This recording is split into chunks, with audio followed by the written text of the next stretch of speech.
Alabo al Señor por la vida de cada persona que se está disponiendo a escuchar, a ver y a entender en la gracia del Espíritu Santo esta porción, esta enseñanza que les voy a dar. Y voy a recordar que la primera enseñanza de esta serie acerca de la iglesia, hablé sobre sistemas que habían arropado a la iglesia por años, tales como el sistema griego, el sistema romano y el sistema babilónico. En la segunda parte de la enseñanza acerca de la iglesia hablé sobre el tema los llamados afuera o los congregados afuera. Y en esta tercera enseñanza hablaré acerca de la iglesia. La iglesia es la plenitud de aquel que todo lo llena en todo. Y este pasaje se encuentra específicamente en Efesios capítulo 1, versículo 23. Repito, la iglesia es la plenitud de aquel que todo lo llena en todo. Un concepto 100% sobrenatural. Y plenitud es la cualidad de estar llenos, de estar completos, de estar terminados en Cristo. Ahora, cuando Pablo dice la plenitud de aquel, aparece en mayúscula aquel, refiriéndose a Jesús llamado el Cristo, que murió y resucitó, y que en él, en Jesucristo, mora toda la plenitud del Padre. Voy a leer Colosenses capítulo 1, versículos 15 al 20, que dice de esta manera: Él es la imagen del Dios invisible, el primogénito de toda creación, porque en Él fueron criadas todas las cosas, las que hay en los cielos y las que hay en la tierra, visibles e invisibles, sean tronos, sean dominios, sean principados, sean potestades. Todo fue criado por medio de Él y para Él. Y Él es antes de todas las cosas, y todas las cosas en Él subsisten. Y Él es la cabeza del cuerpo que es la iglesia. Él que es el principio, el primogénito de entre los muertos, para que en todo tenga la preeminencia, por cuanto agradó al Padre que en Él habitase toda plenitud, y por medio de Él reconciliar consigo todas las cosas, así las que están en la tierra como las que están en los cielos, haciendo la paz mediante la sangre de su cruz. Esta expresión está muy bien disertada, muy bien enseñada, y Pablo ha sido siempre el garante de lo que es la iglesia y lo que seguirá siendo la iglesia, lo que recibió la iglesia y lo que tiene o debe de manifestar la iglesia. De esa misma plenitud está impregnada cada miembro del cuerpo. Y recordemos lo que leí específicamente en Colosenses 2, versículos 9 y 10, porque en él, en aquel, habita corporalmente toda la plenitud de la deidad. Y vosotros, todos los que hemos aceptado a Cristo como Salvador y Señor, estamos completos en él. En Cristo mora la gloriosa y completa totalidad del Padre. Toda la gloriosa persona de Dios habita y mora en la persona del Señor Jesucristo. Todo lo que Dios es y todo lo que puede encontrarse en Dios está encarnado en Cristo. Dios en su totalidad, no una parte de Dios. Dios está en Cristo. Todo lo que Dios es se encuentra en Cristo. En el versículo 10 leímos que estamos completos en Él o completamente llenos. La palabra completo está relacionada con la palabra plenitud del que dice el mismo versículo. Hemos sido llenados totalmente. Estamos en una posición de total suficiencia espiritual. Algo que me llama la atención es cuando en el Evangelio según San Juan, el capítulo 1, versículo 16, dice esta porción, porque de su plenitud tomamos todos y gracia sobre gracia. Ahora voy a explicar qué es gracia sobre gracia, porque cuando uno acepta a Cristo como Salvador, uno es salvo por gracia, es redimido de todos los pecados. Cuando uno es nacido de Dios, uno se vuelve hijo de Dios, recibe salvación por gracia y no por obras. Y sobre ese acto de redención, de salvación o gracia, opera una fuerza que es entendida y recibida en base a la revelación de la verdad. Esa gracia, ese poder, esa potencia, esa actitud divina opera sobre la gracia salvadora. Recibimos salvación por gracia, somos hijos de Dios, y para poder manifestar como iglesia esa plenitud, entonces opera mayor un efecto divino. Gracia sobre la gracia que hemos obtenido, que es el regalo de salvación. La verdad, que es el Espíritu Santo, da forma y define con claridad los caminos por los que podemos acceder a las profundidades de esa gracia sobre gracia. La gracia capacitó para ver esa gracia sobre la gracia, que es el efecto de salvación. Es un poder sobrenatural de Dios que nos regenera y abre nuestros ojos ciegos para que podamos ver a Cristo como realmente es. La plenitud se refleja de adentro hacia afuera. La plenitud en las personas se ve cuando vemos que adentro de sus almas ya no hay vacío, sino que estamos llenos, completos en Él para poder manifestarlo a Él. La iglesia es la plenitud de aquel y no podemos manifestarlo, no podemos manifestar uno como Él es sin los vacíos que tenemos están todavía ocupados por cosas que Él nos libró en la cruz, de la carne, de los pecados, de la pasada manera de vivir. La plenitud llena nuestra alma, nuestro cuerpo, nuestro espíritu, y en su momento se refleja hacia nuestro exterior. El punto importante a entender es que la plenitud empieza por dentro de nuestra alma y que esta llanura luego se refleja en otras vidas y en el mundo entero, en el mundo exterior.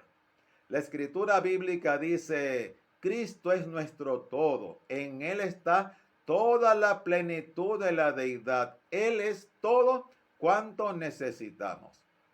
En el inicio del capítulo 1, versículo 13 de Efesios, Pablo menciona, en Él también vosotros, habiendo oído la palabra de verdad, el evangelio de vuestra salvación, y habiendo creído en Él, fuisteis sellados con el Espíritu Santo de la promesa, hasta la redención adquirida para alabanza de su gloria. Y hay tres cosas allí, habiendo oído, habiendo creído, fuisteis sellados con el Espíritu Santo de la promesa, porque es las arras de nuestra herencia.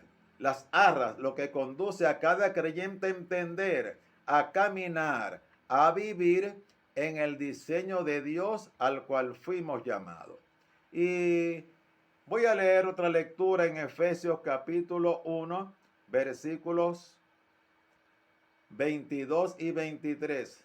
Pero voy a leerlo comenzando desde el 17, que dice, para que el Dios de nuestro Señor Jesucristo, el Padre de gloria, os dé espíritu de sabiduría y de revelación en el conocimiento de Él. Pablo dice, por esa causa voy a orar por ustedes, para que puedan entender la magnitud de lo que es ser la plenitud de aquel. Dice, por esta causa yo también, habiendo oído de vuestra fe en el Señor y de vuestro amor para con todos los santos, no ceso de dar gracias por vosotros, haciendo memoria de vosotros en mis oraciones, para que el Dios de nuestro Señor Jesucristo, el Padre de gloria, os dé espíritu de sabiduría y de revelación en el conocimiento de Él, alumbrando los ojos de vuestro entendimiento para que sepáis cuál es la esperanza a que Él os ha llamado y cuáles las riquezas de la gloria de su herencia en los santos y cuál la supereminente grandeza de su poder para con nosotros los que creemos según la operación del poder de su fuerza, la cual operó en Cristo, resucitándole de los muertos y sentándole a su diestra en los lugares celestiales, sobre todo principado y autoridad y poder y señorío, y sobre todo nombre que se nombra, no solo en este siglo, sino también en el venidero. Y sometió todas las cosas bajo sus pies, y lo dio por cabeza sobre todas las cosas a la iglesia, la cual es su cuerpo, la plenitud de aquel que todo lo llena en todo. En la cruz, Jesucristo restauró el señorío, le quitó el señorío al enemigo para entregárnoslos a nosotros, la iglesia, para que fuéramos nosotros prácticamente los que gobernáramos, los que fuéramos los señores, como dice Apocalipsis capítulo 1, nos hizo reyes y sacerdotes. Y solo el Espíritu de Dios puede revelar el conocimiento de Dios. Pero en Efesios capítulo 4 versículo 10 dice, Él fue el que descendió y es el mismo que también subió por encima de todos los cielos para llenarlo todo. Ahora, ¿cómo es que Cristo llena todo? ¿Cómo es que Cristo lo llenó todo en todo? Pero es fácil, porque la Escritura dice que Dios descendió desde los cielos a la tierra mediante la encarnación. Dios se hizo carne. Después de su muerte, Él descendió al Hades. En su resurrección, regresó a la vida después de la muerte. Él ascendió desde el Hades a la tierra y en su ascensión volvió y ascendió a los cielos. Él ascendió desde la tierra al tercer cielo. Por este tráfico de descender y ascender, Cristo ahora lo llena todo. Ahora, Él está en todas partes, sobre la tierra, así como en los cielos. Él lo llena todo a través de este proceso por el que pasó. Y Él le entregó a la iglesia todo para que fuéramos nosotros, la iglesia, el cuerpo de Cristo, prácticamente el que manifestáramos a uno como Él es, manifestáramos su gloria.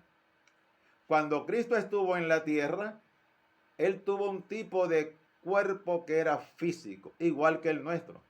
Y en ese cuerpo padeció y murió para que nosotros vivamos. Luego resucitó entre los muertos y ahora está sentado a la diestra del Padre. Pero en el mundo, en esta tierra, tiene un cuerpo llamado iglesia. Él está presente en esta tierra por medio de la iglesia, que es el cuerpo de Cristo. Y esto tenemos que entenderlo, porque me parece que hasta ahora la iglesia no ha trascendido en ese orden, sino en un orden muy genérico, muy administrativo, muy organizativo, haciendo cosas buenas, pero no manifestando, ni haciendo caso omiso del señorío que fue quitado y nos fue entregado, haciendo caso omiso a que nosotros somos los que debemos gobernar y no el enemigo gobernar sobre nosotros, porque ya él fue prácticamente destronado en la cruz del Calvario. Me gusta mucho la expresión de la nube se ha movido, porque si leemos en el ambiente del antiguo pacto, Dios mandó a hacer un tabernáculo. Y en ese tabernáculo, la presencia de Dios en forma de nube se movía allí adentro. Pero llegó un momento en que la nube sale del tabernáculo, sale fuera de ese recinto y comienza a andar esa nube que era la presencia de Dios, la gloria de Dios. Y cuando salía la nube sobre el tabernáculo, Entonces el pueblo seguía a la nube. Hoy en día Jesucristo hace una misma comparación. Nosotros somos la iglesia. La gloria de Dios está en nosotros.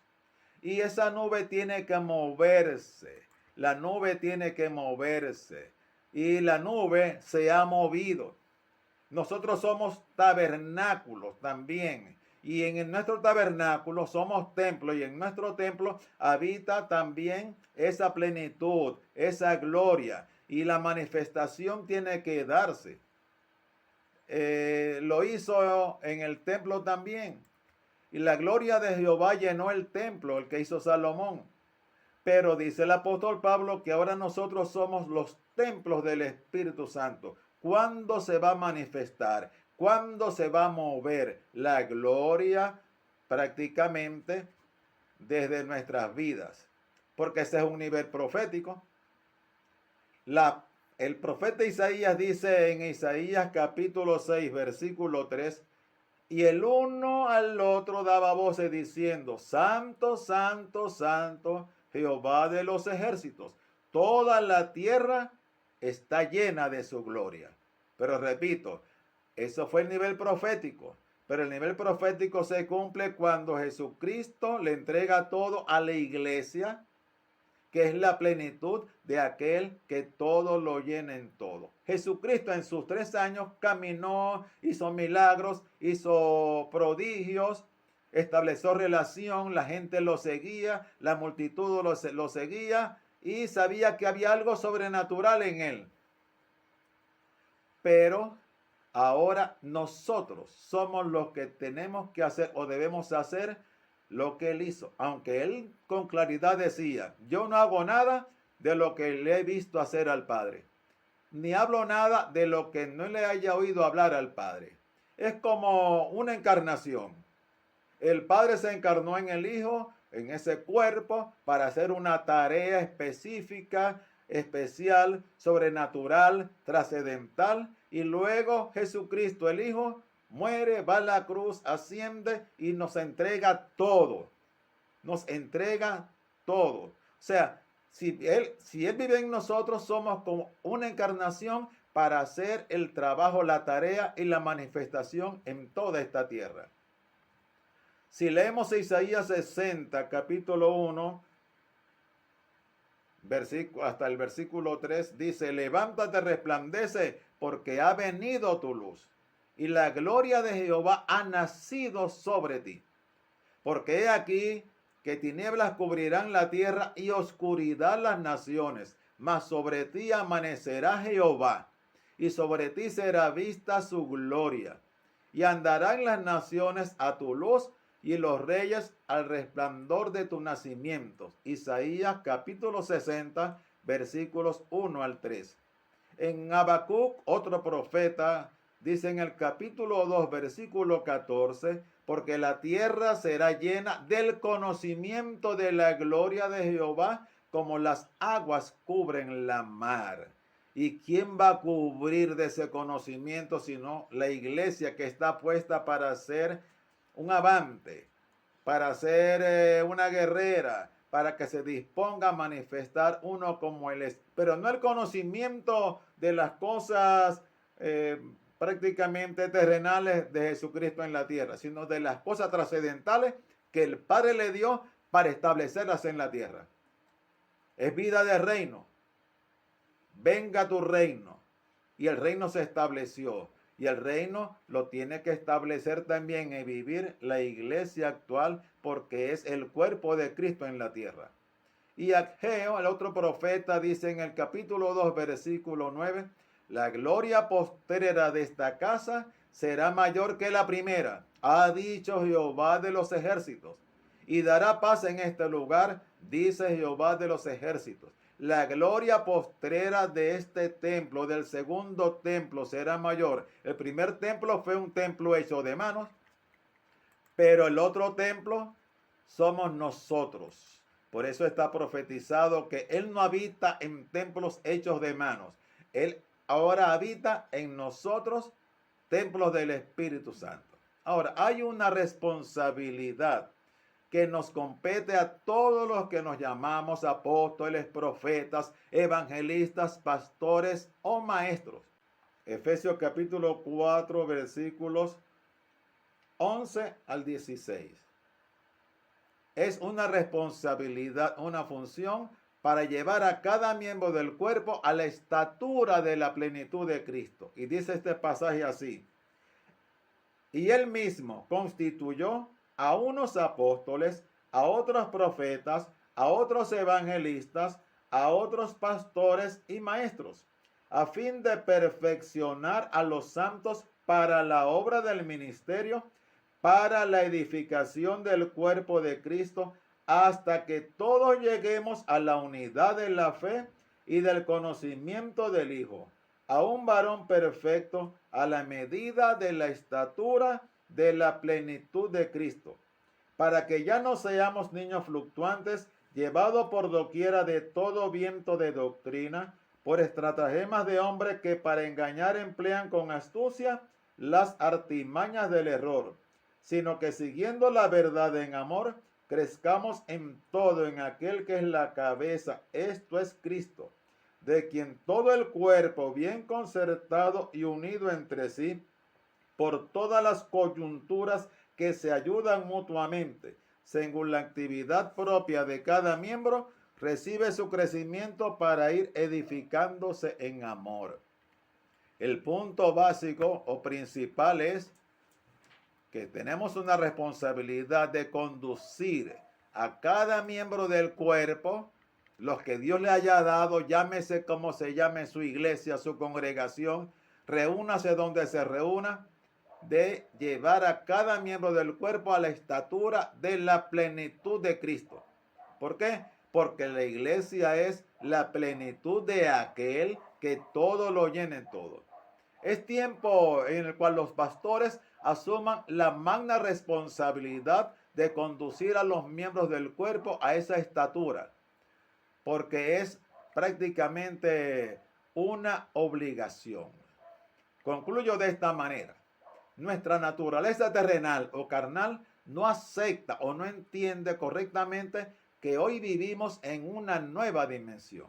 En el ámbito natural nos sentimos aún esclavos de las cosas y de las situaciones. Somos esclavos del trabajo, esclavos del materialismo, esclavos de los problemas, esclavos de todo. No gobernamos sobre estas cosas, sino más bien ellas gobiernan sobre nosotros. Pero en la nueva dimensión de vida que hoy tenemos en Cristo, somos nosotros los que debemos gobernar. La luz gobierna sobre oscuridad. Nunca la oscuridad hará disminuir la intensidad de la luz, pero la luz, por pequeña que sea, si fluye, va a generar una influencia sobre la oscuridad. Cuando Jesús dijo que éramos la luz del mundo, quiso decir que gobernábamos o gobernaríamos sobre el mundo. La iglesia es la plenitud de aquel que todo lo llena en todo. Y concluyo diciendo, por los momentos, una sola cosa me resta decirles: el Señor les bendice, el Señor les guarda. Amén y amén.